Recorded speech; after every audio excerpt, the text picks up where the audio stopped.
Colfax. City Council meeting of February 14th, sometimes known as Valentine's Day. 2024 is now open. And the person that came the furthest for this meeting, would they please give the Pledge of Allegiance?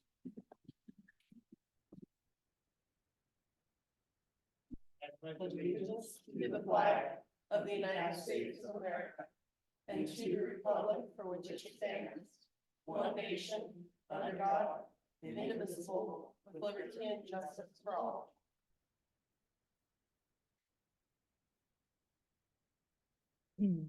City Clerk, would you call the roll? Councilmember Burris. Present. Councilmember Hilberg is absent, as well as Councilmember Loman, Councilmember McCauley, Present. and Mayor Douglas. Present. Okay. Approval of the agenda order. Do I hear a motion to approve the order of the agenda? Motion to approve. Second. All those in favor? Aye. Aye. Opposed? Abstain? Motion carries. Statement, okay. 2E, statement of conflict of interest. Has there been any change in the conflict of interest from anybody on the council? Nope. Nope. Okay. Item 3, consent calendar. Do I hear a motion? I'll move the consent calendar. All those in favor? Do you want to wait for Larry to take a Okay. seat? Larry, we're on the consent calendar.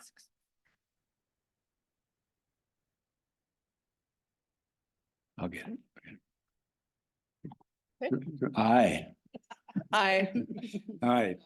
Opposed? Abstain? Motion carries the consent calendar. Okay. Okay. Minutes, any? Now we're on agency reports. Minutes, okay.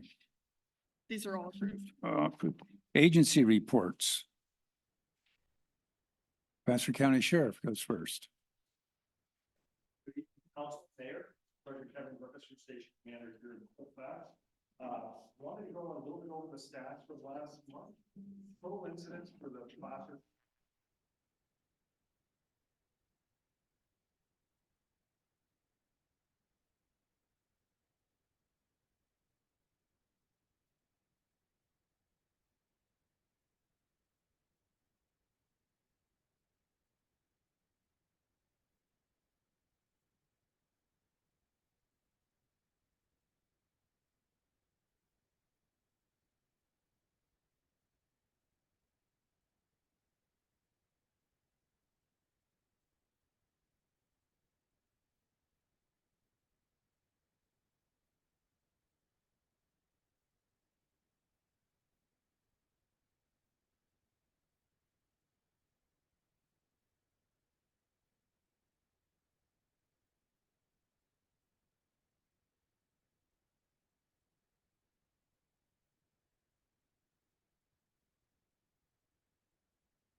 They know where, remember when the snow hits the city, we park near the freeways and we start giving directions to those people who come out of the city. I'm sorry, Sergeant. Is the microphone on the podium?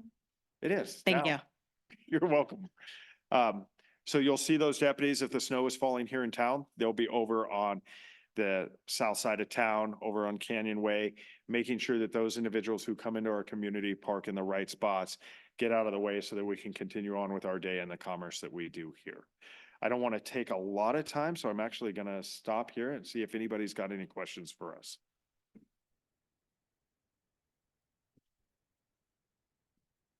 Okay, thank you.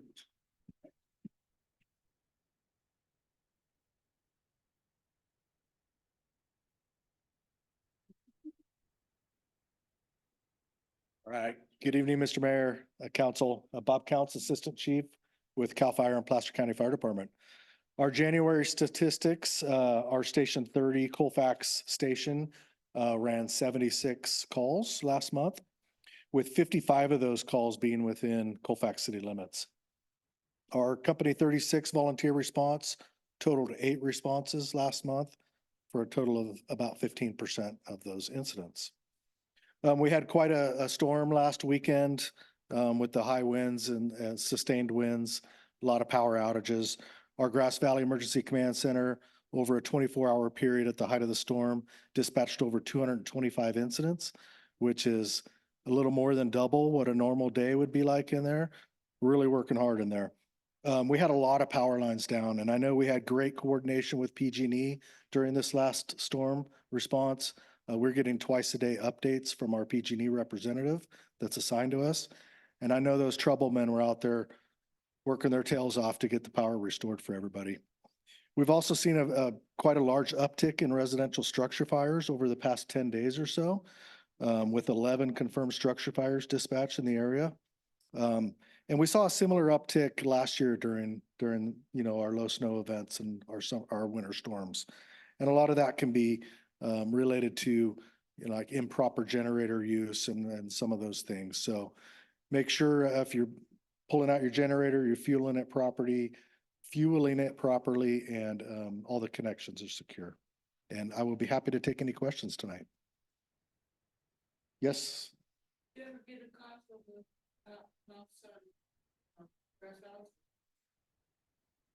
The cause, I believe he left a space heater on for a pet that was left behind while he was out of town.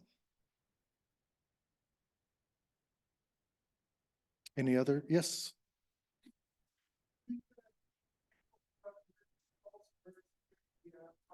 No, we're all hazard emergency response. We go to everything. Yep.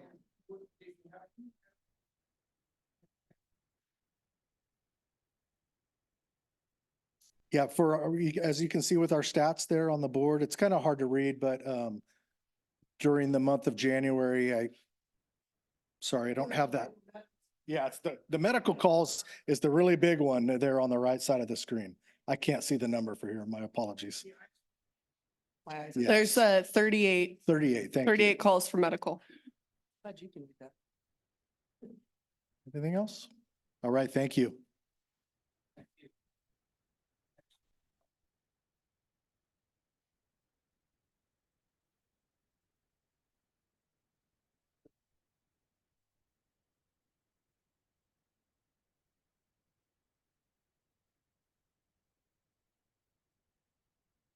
Thanks, Otis Wallen. I'm the treasurer at Sierra Vista.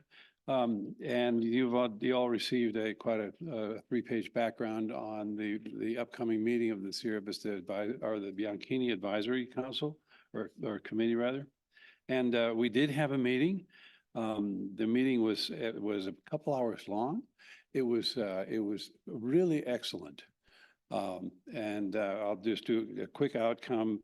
The request and recommendation for the allocation of the annual dividend for 2022, that went forward. And there was no disagreement with that. Everybody said, well, that's what we've been doing annually for, a long time. So that went forward, and 95% of that comes to $11,125.30. And so that will go to the Sierra Vista board for allocation tomorrow.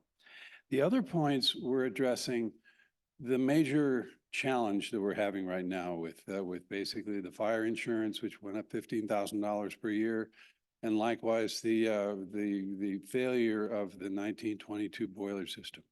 So we have some major challenges which were outlined here.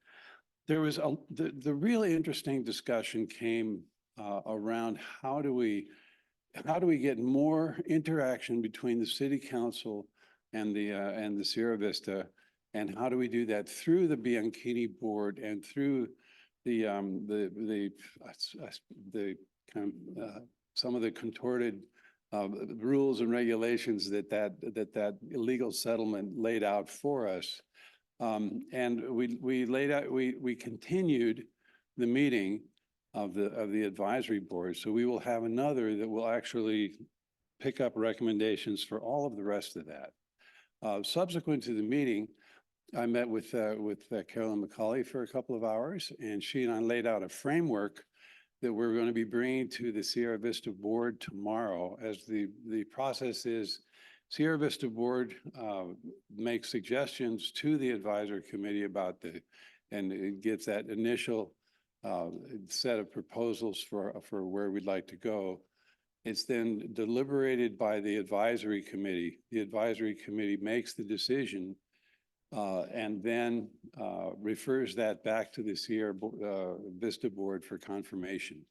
So that's the legal requirement within that settlement.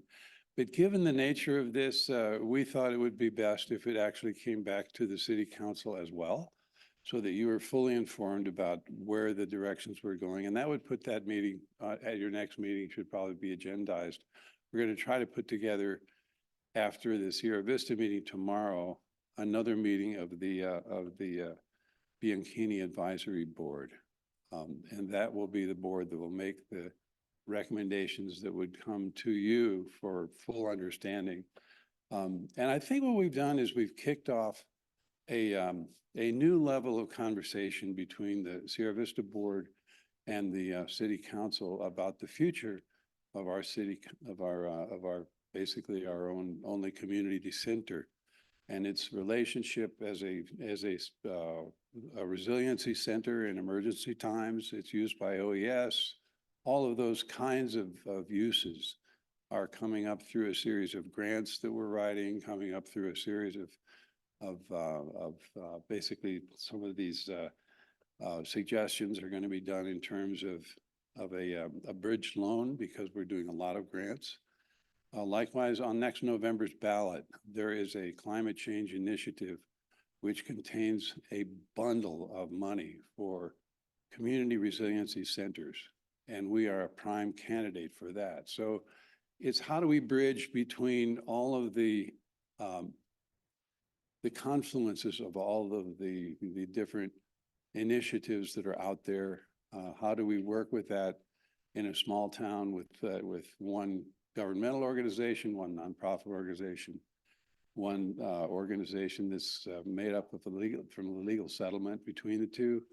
How do we make all of that work within the context of what's happening in California? How do we bridge the next 12 to 18 months, and we'll have some better certainty about our future 24 months from now. So anyway, it was I just wanted to give a shout out to Catherine. She came fully informed of the spreadsheets, the bank statements, the agreement itself with a series of questions, the history of it, going further into the history of the books at Sierra Vista. And there was nothing between Excel spreadsheets or bank statements or QuickBooks printouts or P&Ls or balance sheets that she wasn't on top of. And I was quite impressed, because she'd taken a bundle of material and did a lot of study on it. So I want to thank you in particular for that. And we'll be probably having another meeting after tomorrow's Sierra Vista meeting, and we'll go forward from there. Anyway, we're in process. Baby step has been taken, and the next big steps are a couple of weeks away. So, questions or? Yeah, good. Great, thanks.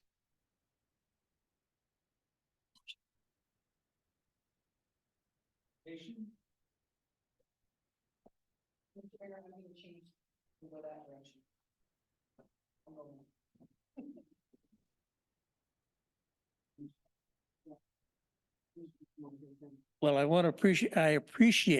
we all appreciate the council coming today on Valentine's Day. I hope we make your day a little more pleasant, having to take this meeting. First of all, I wanted to say that Railroad Days will be the second weekend this year. It turns out that Railroad Days had always been on the second weekend. But the people that had been doing Railroad Days insisted that it was on the third. So that's when we started doing the third. Last year, Saturday was a disaster. for attendance for our railroad days. We just had too many competing events. We had the Draft Horse Classic. We had a Grateful Dead concert. We had Reno air races. There were just a multitude of things that happened that kept us from having a successful event. Rini is my beat the phones for the vendors. We had 84 vendor spaces sold last year for railroad days. We anticipate getting vast majority of those back, and we already have 15 new people showed up for this year. So we may wind up with over 100 vendor spaces sold.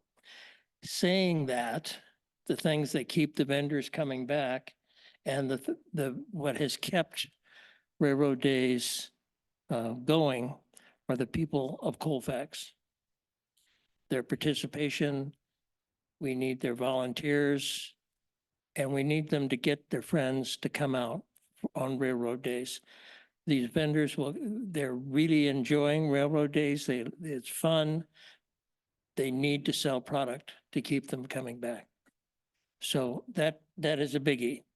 The second thing, and this is important for Rini and myself, we are turning over railroad days to, we only have one here.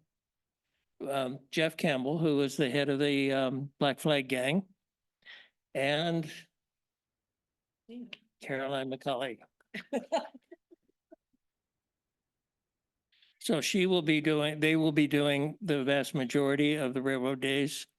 We will still have our fingers in it, but mainly as an advisory. We will also be here for railroad days this next year.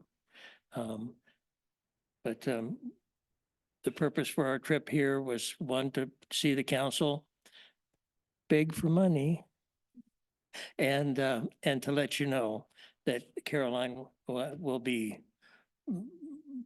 taking over the vast majority of railroad days.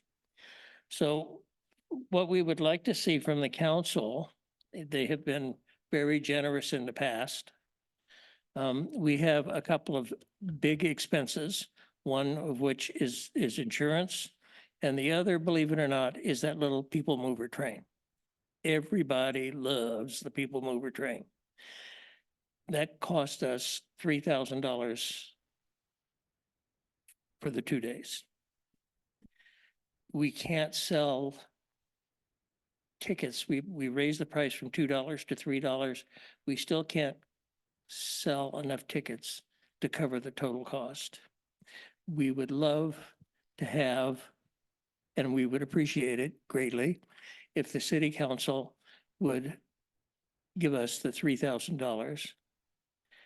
We would say that the city of Colfax is sponsoring. We'll have banners made sponsoring the train. If you choose, we will go ahead and continue to charge the $3 and recoup some of the money. This past year, we did wind up with a profit, which was really nice for my pocketbook.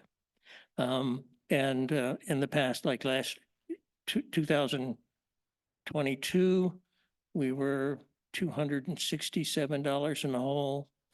1 year we were $3,000 in a hole, and the 2018 we wound up with $7.46, I believe, profit.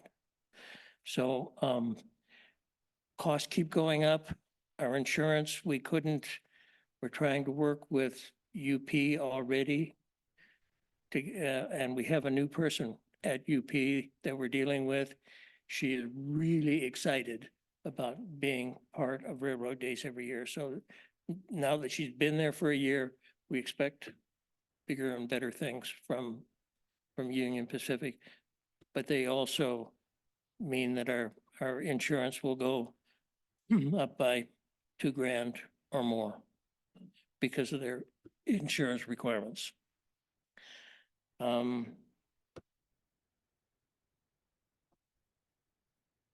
the volunteers? I just did that. Volunteers, we need volunteers. For short stints of time. I don't need them all day. Yes, Just little chunks of time. we need people to volunteer for little things. The vendors, being able to sit in their booth so they can go to the bathroom. Little things like that. People walking around with some water. Traffic control or crowd control in the parking lots, like, we don't know whether Union Bank will allow us to use their parking lot anymore. The only thing that we put in the Union Bank parking lot is porta potties. The rest of it is just people parking. But we want to have ATM access for people who are Union Bank patrons, to help park people, depending upon whether or not we can get PG&E not to block off that entire parking lot in the back with the generators. The week of the event, we could use some help, people parking cars, helping the vendors park their cars back there.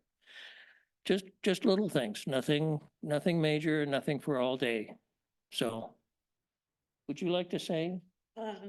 The only thing I will add is Jeff and I are talking about trying to put together actually like a little kids carnival zone. And we're hoping that some of our nonprofits would be willing to do some games or events or crafts to help keep the kids down there for longer times. And the longer the kids are there, the longer the parents are there, they're going to eat more food and buy more drinks and stuff. So we're still trying to work it out and where it's going to be. But if you do have a nonprofit or an organization that would want to put together something with carnival games or craft projects or anything, you're not going to be charged a booth space for it. If you have to charge a couple bucks for whatever it is, your organization would get to keep it.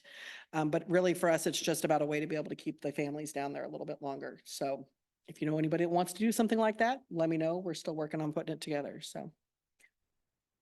Carolyn, I'd like to offer my help you with vendors. Fantastic. Rini will tell you I need all the help I can get. Yes, ma'am. Yes, Nancy. Mhm. Mhm.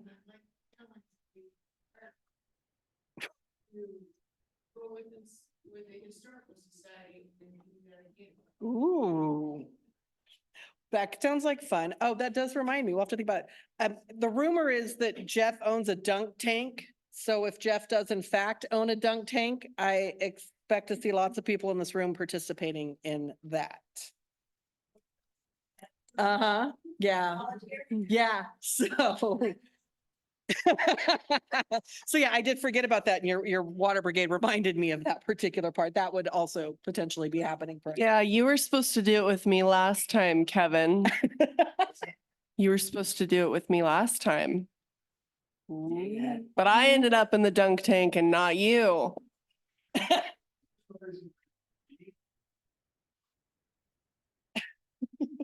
Yeah, they must have moved you around. Yeah, you got the clean water. That's the problem. So that was it. Anything else, sir? Do we have any questions? Yes. Our income sources, in the past, I have come here in July and I hit up the merchants in town. Hills Flat has always been up and giving us money. The Lions Club has given us money. The Golden State Patient. Golden State, yes, Sierra Market does. There's a banner. I actually gave one recently to Shannon that had everybody on it. It had Yeah. about 15 or 20 just local merchants that have donated money. right. And along with what the city council gives. So the city council was without a doubt the biggest donor. And the vendors, the thing about, yes, the vendor fees, we keep the vendor fees.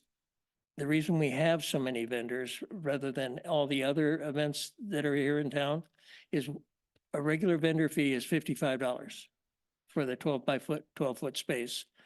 If they're nonprofit, it's $30. The $70 for a food vendor for the vendor space. And we make up our deficit in funding through the vendors. The 3rd of July, the vendors were, matter of fact, we wanted a booth at the 3rd of July so we could promote Railroad Days. They wound up not charging us because I do so much graphic work for them. But they wanted $200. Craft vendors don't make that kind of money to come up with $200. So, and it's the fact that the city has allowed us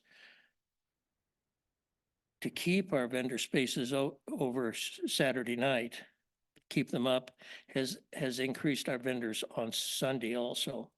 Because some of these guys, 5 hours to set up, 4 to 5 hours to set up their booths. Then they got to tear it down, then they got to come back Sunday and set it back. It was a godsend for the council to allow us to have the booths up and running for the 2 days. No. Well, there is, if we run it in a whole deficit. I was the other source of income. So, Ramey's gonna add. well, Well, only in that as far as revenue coming in, we have a raffle. Most of those items are donated.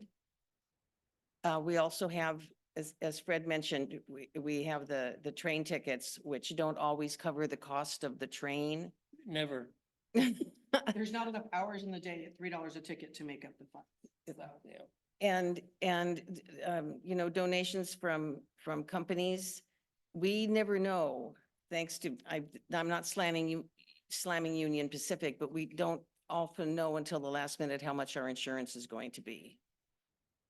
And that's when we start to worry about being able to cover at least that. We think that's probably the most important thing, because without the rolling stock from Union Pacific, that's a huge draw for people to come in and be able to see a big train or a big snow blower up close. Oh, yes. Yes. Pardon? They've done Yes. far more. Yeah. Yeah, well, Railroad Days had been, used to be Heritage Days, Or Pioneer Founders. Days? Pioneer Days, Pioneer? Founders. Founders Founders Days? Days. And then when the Placer Sierra Railroad Heritage Society took it over, they changed the name, I think it was in 2000, to Railroad Days. And then they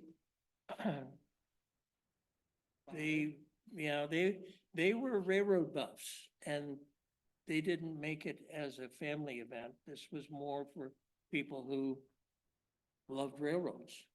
And so they didn't have anything for the kids or the families to do. You come down here, half an hour, I was done back home in 20 minutes.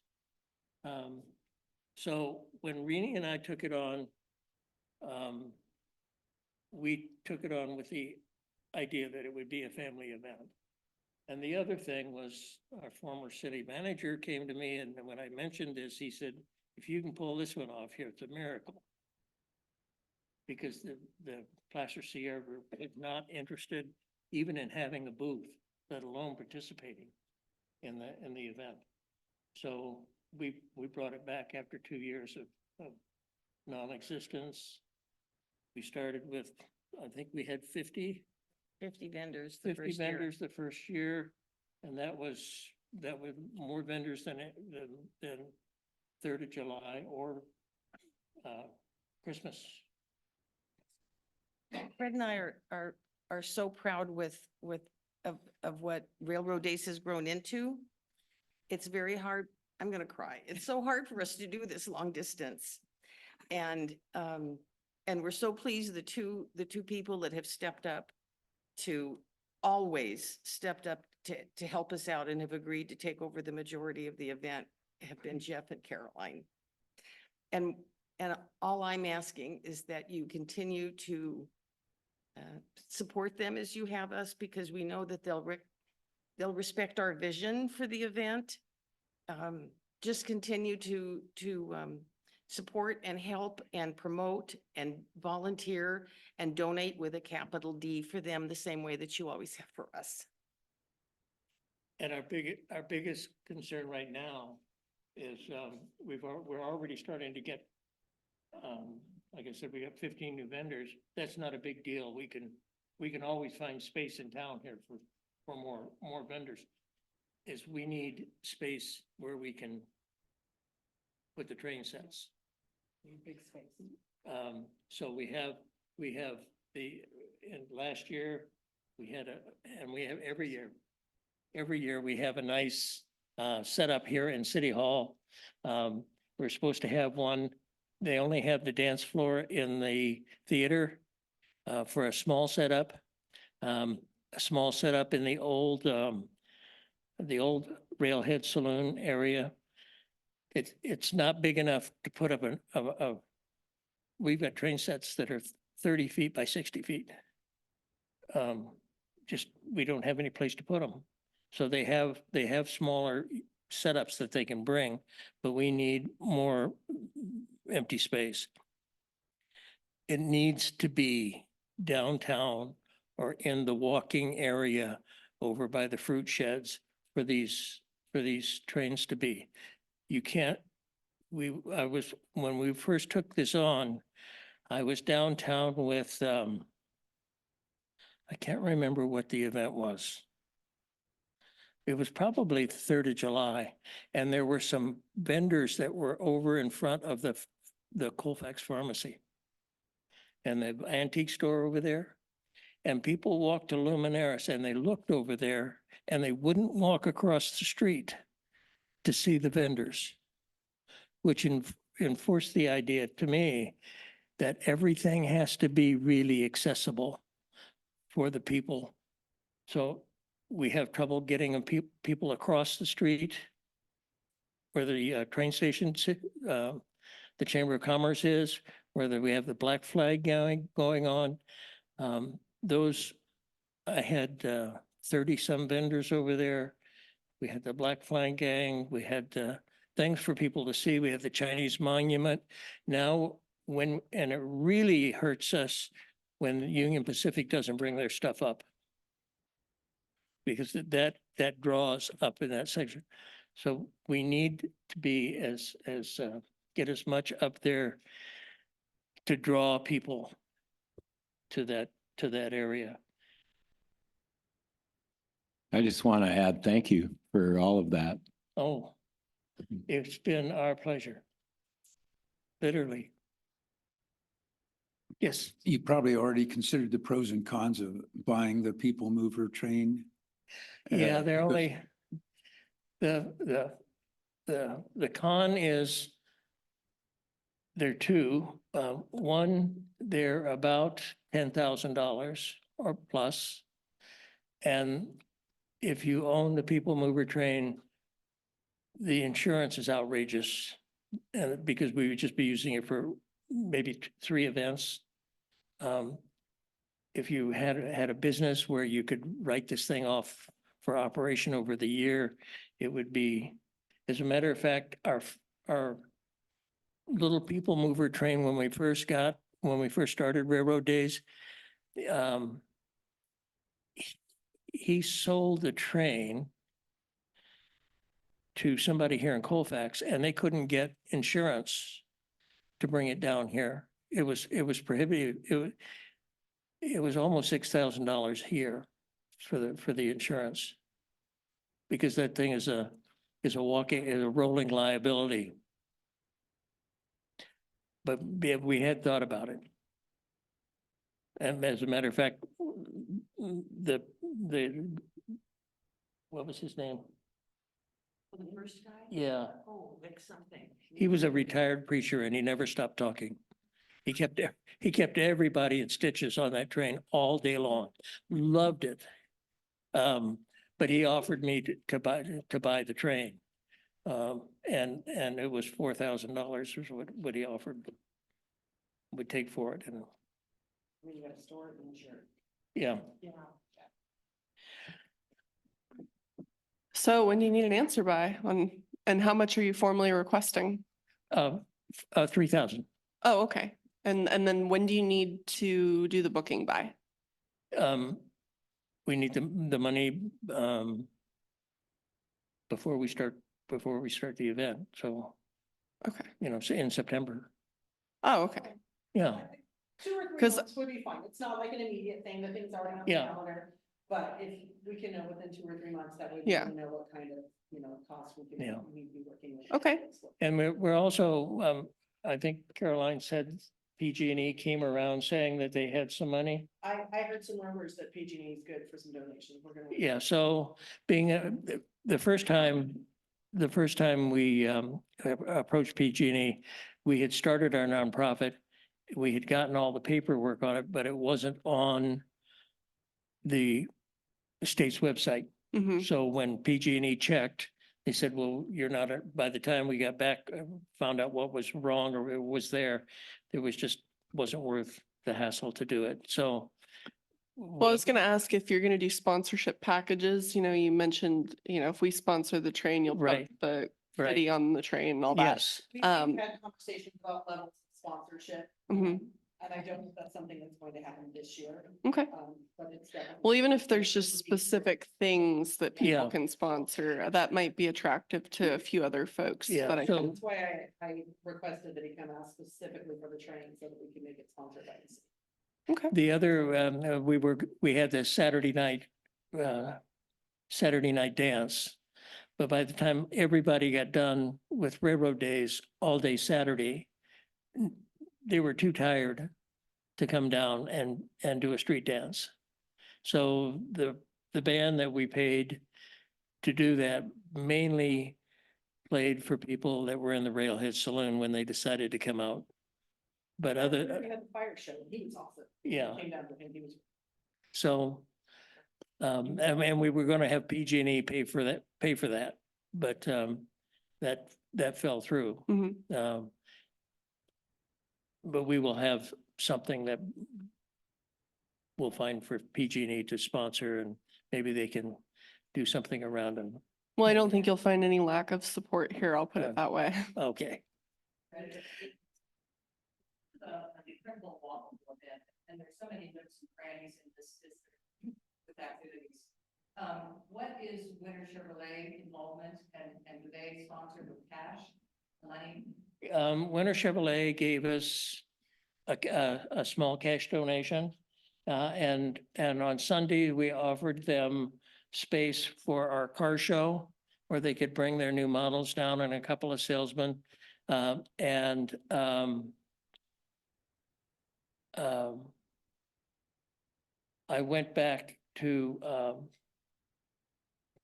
I went back last year and he thought that he had been paying for the space to put the cars.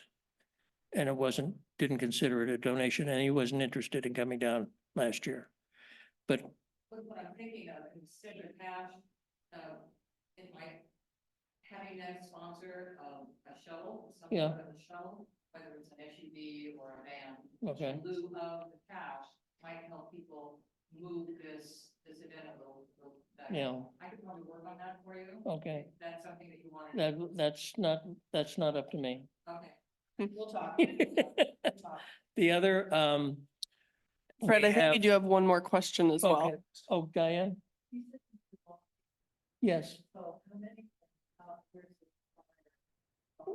Just message me. I don't have a full list at this time, but we'll get one. I'm sure we'll have a subsequent presentation, but Yeah. I know you guys wanted to make sure we had an opportunity to get the money on the agenda early. Yes. Which I really appreciate because that gives Yeah. us a great opportunity to incorporate it in our budget review, so. Yeah. Nice Valentine's Day gift. Yeah. Well, Yeah. they came in a day early from a planned trip just to make it to tonight's meeting, because they originally weren't gonna be in town till tomorrow, and I said, Okay. hey, there's a council meeting the night before. Anyways, we can adjust that, so. Well, thank you guys. Yeah.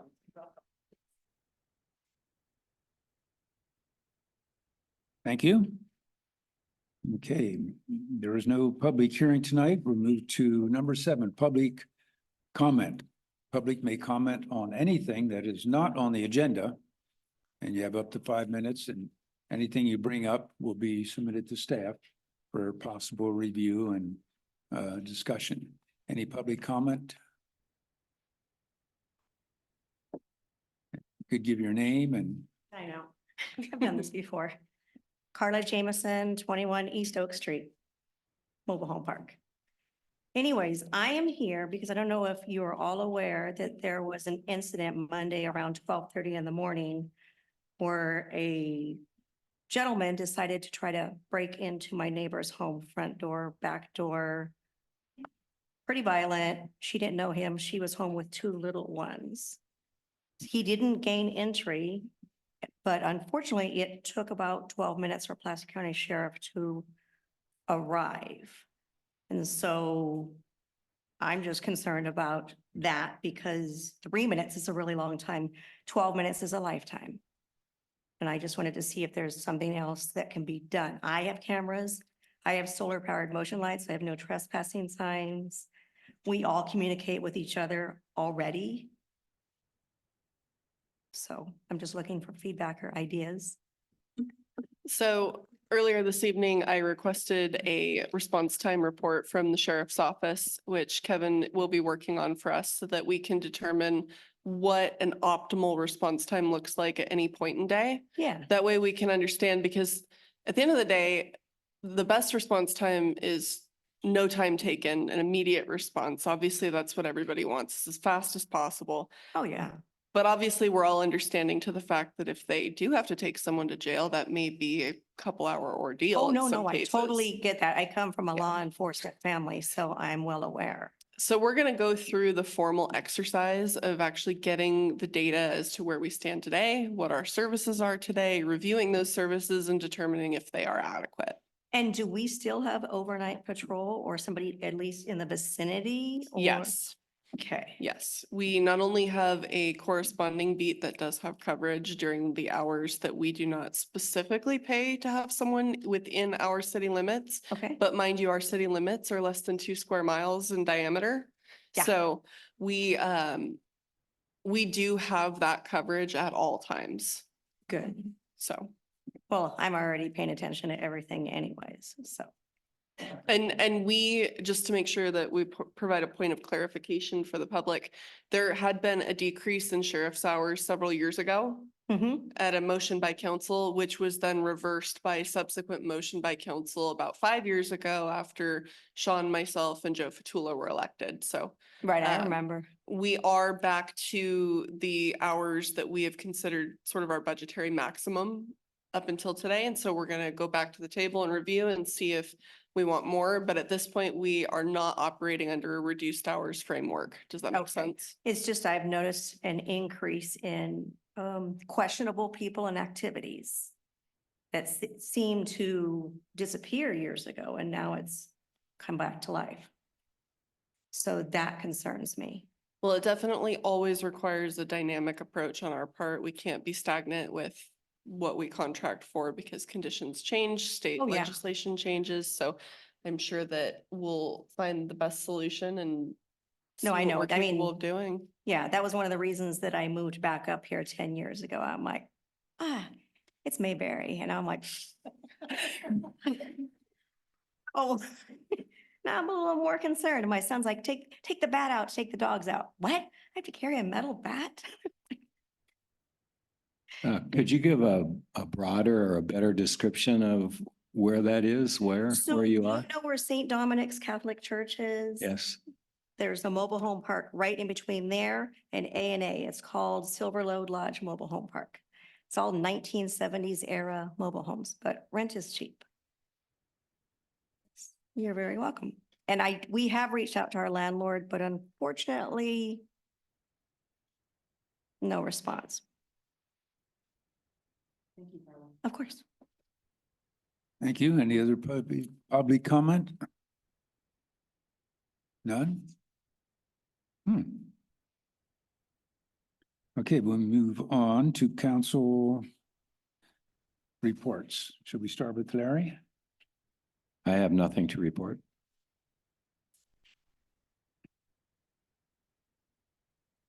All right, it's actually been somewhat of a busy 3 weeks in my neck of the woods. Kim and I did get to go to the county dinner with Ron, at the end of last month, which is always educational to find different things going on around the county itself.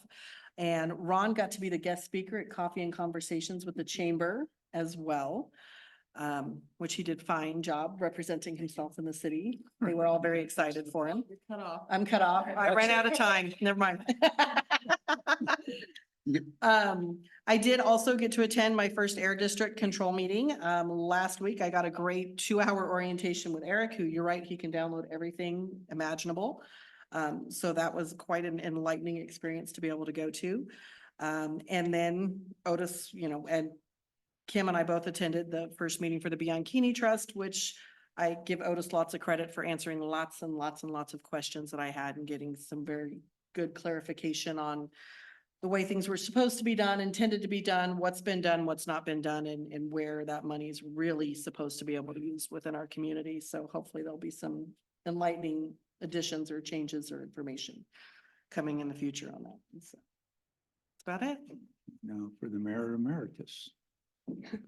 Well, technically, I am not mayor emeritus unless this Could be. council officially were to It's in the bestow works. that. Oh, okay. So, the only real action report that I have this evening is, as you guys are well aware, for the last several years, I have attended an annual delegation to Washington, DC, specifically for advocacy around wildfire. And that has always been something that I've done as part of the Air Board. And this year, unlike prior years, they have actually split the wildfire team as a separate, unique team from air quality. So what that means for me, as someone who has had a heavy focus on wildfire, is that the team that I typically would participate in is no longer covered under air quality. And therefore, I had no expectation whatsoever that the Air Pollution Control District would fund the trip as they have done in the past. There has been also opportunity where PCTPA has also used me for transportation during the trip. And they have in the past offered to sponsor part of the portion of the trip for that. But I'm coming to you today because I was under the impression that the opportunity might not be on the table or might not time out properly. And I was not expecting to be able to attend this year. But I have found out this week that I apparently am already registered for the wildfire team, as I received an invoice for it today. And so what I am doing at this point is asking council if you guys still support me attending this trip and, the benefits that it has provided with our relationships across the counties. I am still willing and able to attend that trip. I would have no expectation that the city would reimburse any per diem or anything like that, or any of the additional transportation costs. I would simply ask that if the city is willing to pay for the trip's registration cost on the invoice, which would be less than $5,500 total, that would be my request from the council. So I'm basically looking to see if the support exists for that. And if it does, that is under the city manager's spending authority limit. So asking the rest of council, do you have questions, concerns? Would you like to discuss this? In the past, we've sent Marnie on this trip and funded it. Anywho, that's all the spiel I have on the general presentation of it. And I'm sure there must be questions. Well, the FEMA grant came out from one of your years going, right? Isn't that where you found out about that?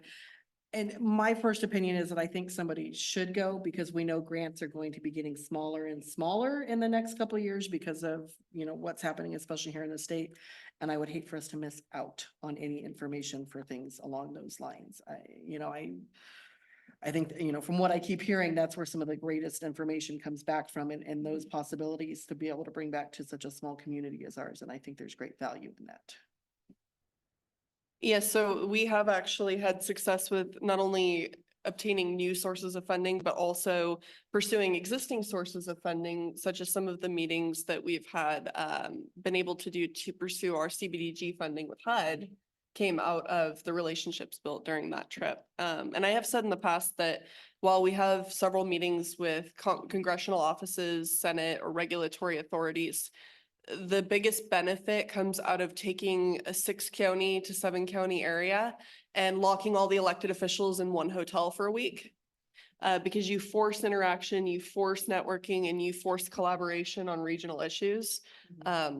That's how I know some of the folks that you used to work with from Live Oak is from that trip.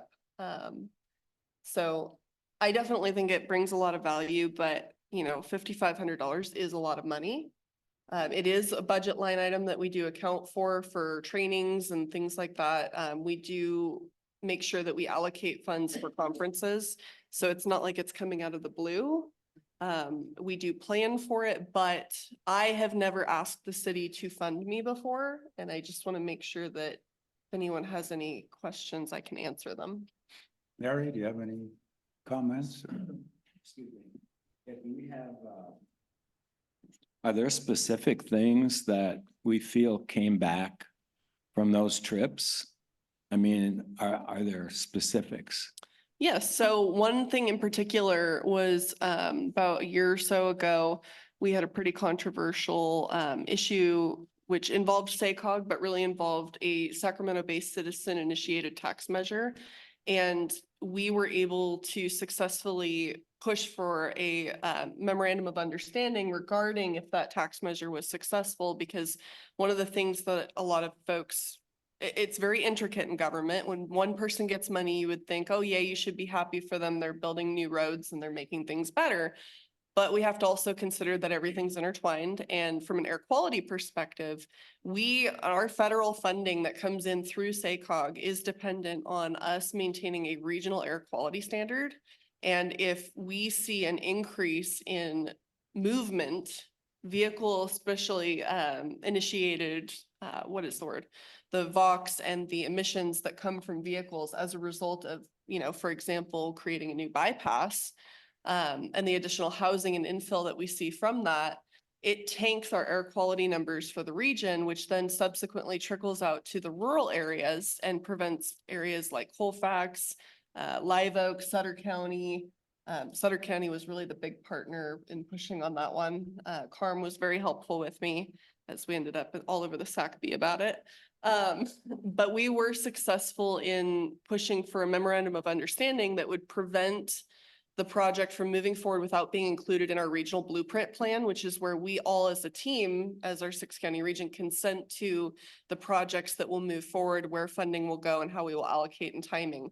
Because when you fast track projects outside of that plan, you then tank the emissions and create ineligibilities for federal funding for areas that were completely nothing to do with it. So that was a very lengthy explanation for one benefit we've gotten out of it is those relationships with Sutter County, and then with Yuba County in particular, they were also very helpful.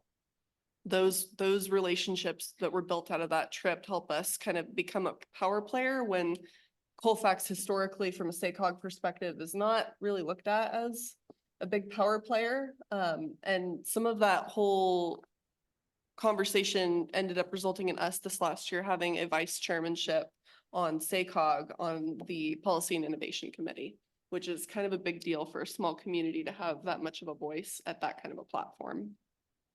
Can I comment, Mr. Mayor? Can you hear me? Yep. Oh, good. I mean, it sounds like a great program. The issue I'm having is this is a time on the agenda for reports. And if you're asking for permission from the council, it seems to me that should go on a future agenda for specific permission to go on a trip like this. Okay.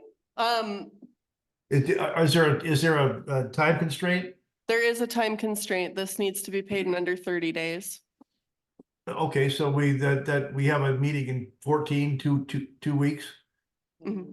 Would that be adequate? I can check and make sure. Okay. I think so. Yeah. I mean, this is, $5,500 expenditure is one the public may want to comment on as well. Yep. So I think you're safer, better off putting it on the next agenda. So in that case, I'm asking the council to support agendizing it. Okay. Motion to put it on the agenda? Motion to put it on. I second that. All in favor? Aye. Aye. Opposed, abstained? Motion carries. We'll put it on the agenda. And that was my very lengthy and minimal report. Well, it sounded good to me. And when you're back in DC, I think somebody will give you a couple $100,000. So. Do you have any other committee reports or is that it? Okay. As Carolyn mentioned, she and I went to a couple different events. I went to a LAFCO, my first and probably my last, because I think I'm being replaced, but Or your city selection committee. well, city selection, yeah. Yeah. Lasted 20 minutes. Also, what else did I do? Oh, I accidentally bumped into Eric Staus, who built the subdevelopment on Iowa Hill. And he's moving ahead on another development in the city limits, so that's good news. Anytime we get more people in here to help keep the sewer bill from going up. Let's see. What else did I do? I guess that's it. Thank you. City manager, have anything? Thank you, Mr. Mayor and city council members. Again, on the dinner we had, the county officials dinner, it was interesting, listening to representatives of Roseville talk about some of the bigger players they're pulling in from Europe, especially Germany. Sounds like Bosch is going to show up in a big way. And when I look at that, I can't help but think that money is actually going to trickle uphill and make its way to Colfax. So that's going to be a good thing. And they look like they were going to contact some other large German companies too. So hopefully there'll be big changes and we'll see some of that up here. I had a really positive meeting with Lee from the Colfax Hotel. We went over some of his issues before and we're working with the planner to work those out. And see, I've been over the community center, looked around, had some nice conversations with them over there. As far as projects go, the I&I project is about 70% complete at this point. Estimated completion dates about the end of April. We have the algae reduction project. It's really not gone anywhere at this point yet. We'll be talking about the CDBG road rehabilitation project at the next meeting. There's not been a whole lot of movement on the Shady Glen sewer consolidation at this point. Let's see, on the Grass Valley Street crosswalk, there's been a new state law about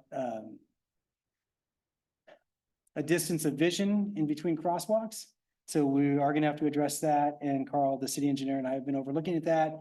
We've already came up with a plan for it where we will reduce the minimum amount of parking spaces lost in this project. So right now we're looking at one rather than two, and that'd be the choices, but we'll bring that to the council to make a decision on as we move forward with that. And then just an FYI, as part of the I&I project, we're gonna be removing a large tree over at 121 South Main. The roots have lifted up the curb, gutter, sidewalk, causing tripping hazards. Cutting the tree, which would most likely kill the tree. And then the tree is basically going to be in the way of some of the I&I projects. So we've worked it out with the owner of that for a tree removal on sidewalk so we can move forward with that section of our I&I project. And that's all the excitement I have. Okay. Excellent first official report. Thank you. Okay, next is council business. A review of the committee assignments.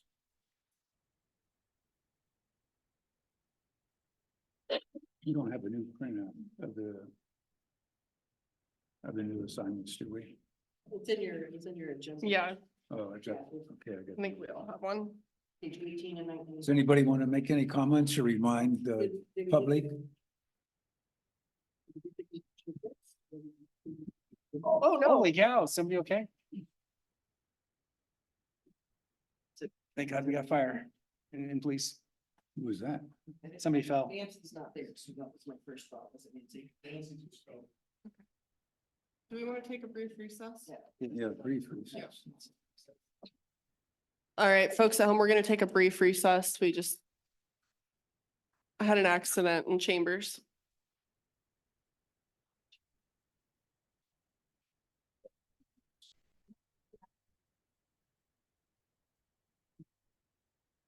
Fortunate that we have Sheriff and Fire here. So convenient.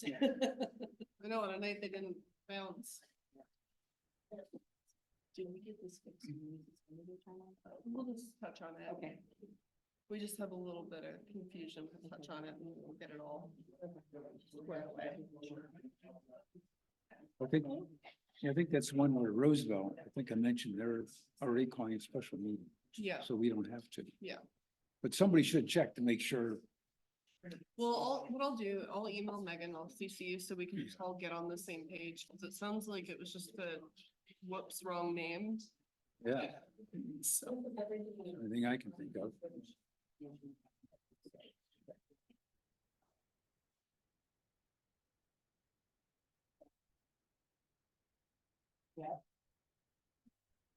I'm gonna grab a water and get started again.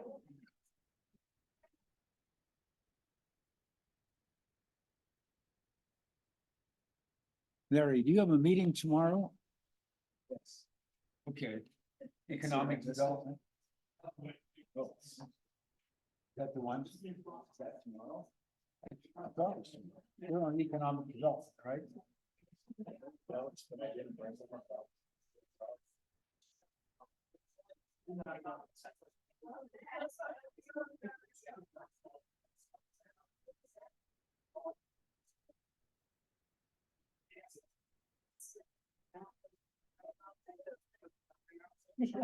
I've tried it.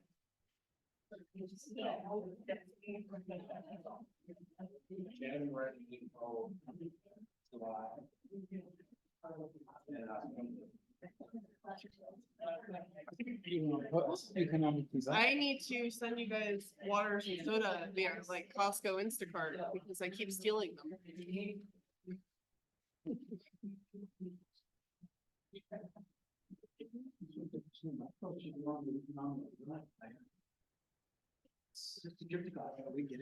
What's that?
You have a little easy button like. Hey, Carol. Choo choo. We need a little trained people mover. That's right. All right, so. Okay, we're returning to the review of committee assignments. Now Larry was, so you were taken off as the main and you're now an alternate. No, the other way around. So I was the alternate before, now I'm the primary. Okay. That's the economic development. Yeah. That's what it, yeah. And the next one's a couple months off. So I haven't been to that yet. But I'm fine with it. I'm looking forward to it. In fact, I'm interested in that area. Okay. Anybody else want to review their change in their assignment? Let's see here. So the one thing I did want to make sure I brought up, and it sounds like we had a lot of confusion over the last few weeks around this. On the last meeting, when we actually approved our committee assignments, we made no change to the local agency formation commission. I stayed on there because I'm in the middle of a 4-year term. But during the subsequent city selection committee meeting, which is actually the committee that formally adopts who are the sitting members of certain boards, including LAFCO, it sounds like there was a motion by our mayor to nominate Sean, which it sounds like was done out of confusion. Because I misunderstood originally. I thought that Roseville had voiced concern over my schedule due to our issues with scheduling this last year, which was changed and accommodated for LAFCO.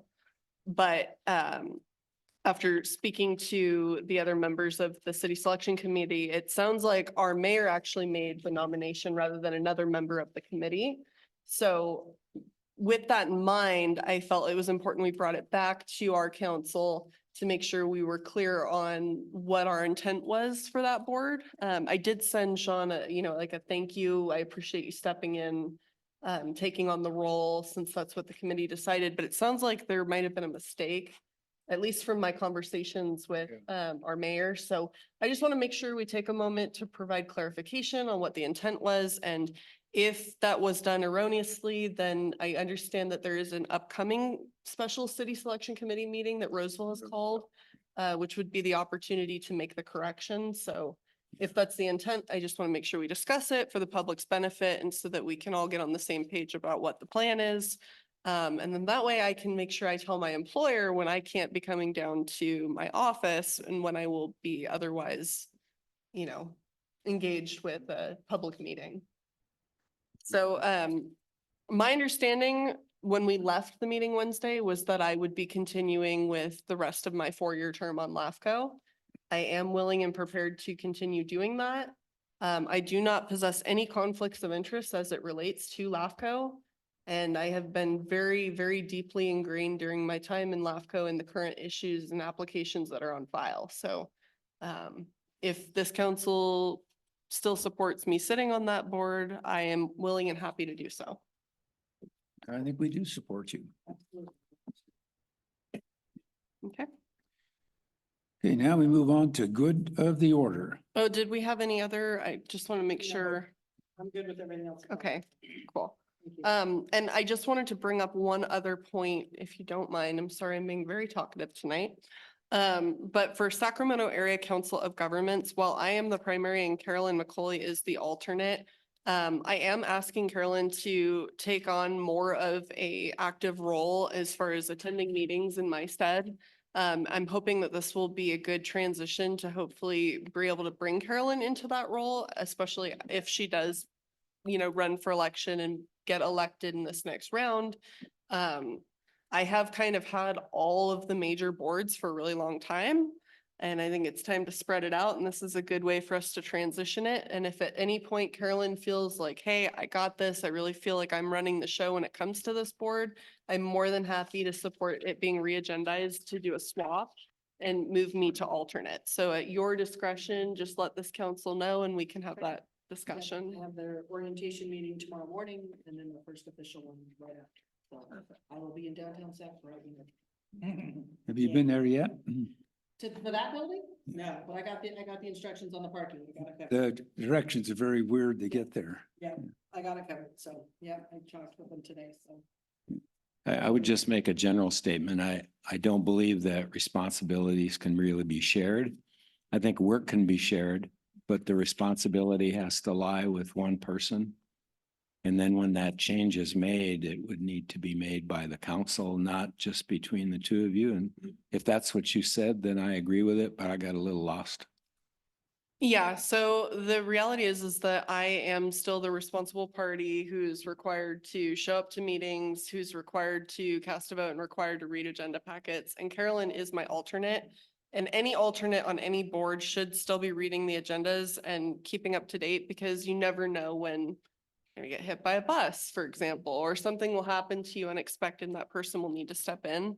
I have asked Carolyn to specifically attend in my stead some of the meetings so that she can get familiar and we can not basically, just hit her with a fire hose out of nowhere. SACOG is a very intricate board, like we discussed earlier, with a lot of issues that affect all the other boards. And just because of the number of people on that board, I want to make sure that, we've got every possible support in your corner when you're ready to officially take the primary position on that board.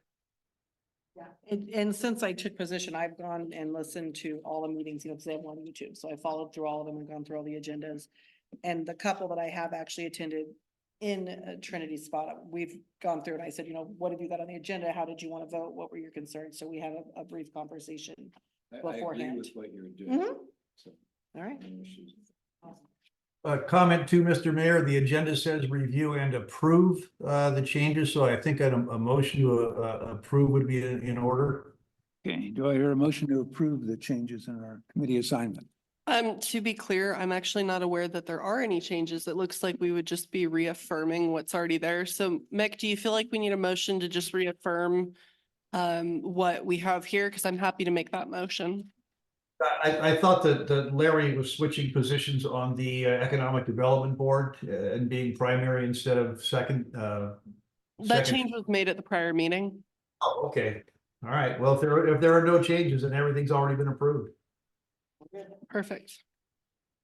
Okay, we'll try again. Go to the order. Yeah, I would like Yeah. to make a statement about the Colfax High School girls basketball team. We have a little town, small town of 2,000 people and 600 students. And even though they played up a division last year above their school size, they came in second in the state. And they just kind of ran out of players because they were playing against a school that has 3,000 kids. And I'm not sure how that happened. But anyway, last night they started that same path again. They're the #1 rated school in the state for schools of their size.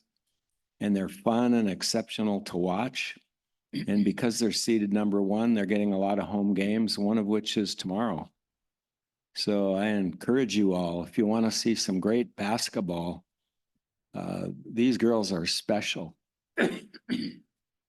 That's all. 7 o'clock. And again, they are fun to watch. They play hard. And I will say one more thing. In 5 years under the same coaches, I have never seen one girl so much as frown at a referee, an opponent, a teammate, or a coach, or anybody in the crowd. They just play. So very special. Okay, Carolyn. Trinity? I do. So I have to, first of all, second everything Larry said, and I have to say something. I have never been a big sports fan. Just not my thing, not super into it. I enjoy watching it when it's on, but that's about the depth of it. But the last several years of intently watching our high school girls basketball team has really stuck it to me. And my daughter in particular, who's coming into the high school this next year, she is just absolutely enthralled and cannot wait to try out for that team. And I am so excited. On that note, our high school does have several other competitive programs that are just killing it right now. As I understand it, the boys basketball team also made it to playoffs. Yeah, okay. And then also we, as you guys may or may not be aware, our Model UN team for the high school, they competed in Rome this last year and won international titles. So I, as part of our budget review process this coming year, would like to look at specifically what we can do for that team in particular from a funding perspective, donation from the city. And the reason that I call them out singularly is because these are the kids who are dedicated to a very specific type of academic sport that directly relates to what we do here in government. These are our future leaders in this respect. They are learning how to negotiate public policy and regulatory reform, how to work with others that may have very different backgrounds, beliefs, and, work together. And it unfortunately doesn't get the attention and support like the sports teams do, especially from a funding area. And so I'm really hoping that we can help be a support system for these kids and show them what they're doing is extremely important. And maybe someday some of those kids will be sitting up here doing a better job than us. So anyway, that's all I had to report on. All right, it's good. But my good of the order is what I mentioned before. I'm trying to work with Jim Bowers and get drones on railroad days out at Rollins Lake. And I know the insurance can't cover that, but maybe somebody like Jim Bowers can find somebody else to cover insurance from Lithuania or something. And that's it. Do you have anything, city manager? I have nothing That's more to good. add, Mr. Mayor. Is there any public comment on good of the order? And I just wanted to remind everybody that we have the editor of this fine newspaper sitting here in the audience. If everybody gets a chance to read it, it's an excellent newspaper. Keeps you informed of what's going on. Do I hear a motion to adjourn? I will move. A second? All those in favor? Aye. Opposed, abstained, motion carries.